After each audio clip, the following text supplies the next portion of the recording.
दोस्तों, आज हम कर्म के बारे में कुछ बातें करेंगे। गीता में श्री कृष्ण ने कहा है, लोग तुम्हारी बुराई करते हैं और करेंगे, चाहे तुम अच्छा करो या बुरा। इसलिए शांत रहकर अपना कर्म करते रहो। निंदा से मत घबराओ। निंदा उसी की होती है जो जिंदा होते हैं। मरने के बाद तो सिर्फ तारीफ होती है। जिस मनुष्य का अटूट विश्वास अपने कर्मों पर होता है और जो मनुष्य अपने कर्मों पर सदा अडिग रहता है, वही मनुष्य जीवन में सफल हो पाता है।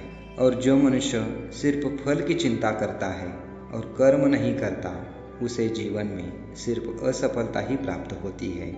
जब मनुष्य असफल होता है, तब उसका दोष भगवान के सर मढ़ता है, भगवान को कोसता है। पर सफल होने पर उसका श्रेय अपने ऊपर लेता है, कहता है कि हमने किया।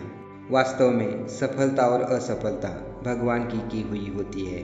भगवान श्री कृष्ण ने कहा है, कर्म का फल आपको उसी तरह ढूंढ लेगा जैसे कोई बछड़ा सैकड़ों गायों के बीच अपनी माँ को ढूंढ लेता है।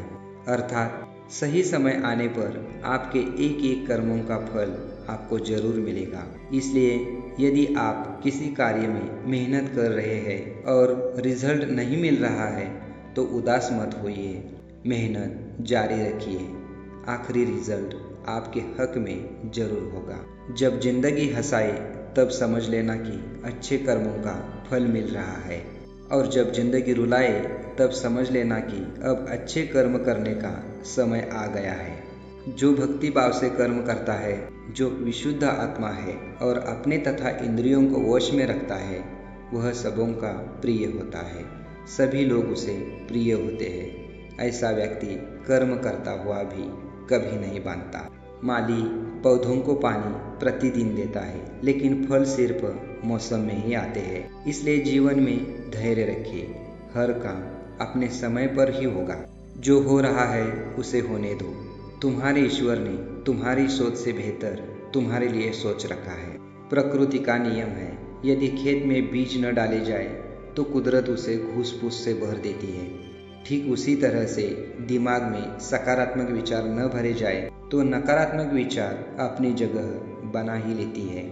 इसलिए जो परिस्थिति हो उसी का सदुपयोग कीजिए और कुछ करने की आवश्यकता ही नहीं है। बस निश्चय रखिए, भगवान जो कर रहे हैं वही कर रहे हैं। तुम अपनेपन का अभिमान क्यों लाते हो? सांसारिक दृष्टि में जब एक छोटे बालक को बुद्धिमान पुरुष 1 शेर, 2 शेर या 5 शेर ही उठाने को कहेगा, मन 2 मन तो उठाने को नहीं कहेगा, तब बुद्धि के परम कारण भगवान तो सब जानते हैं।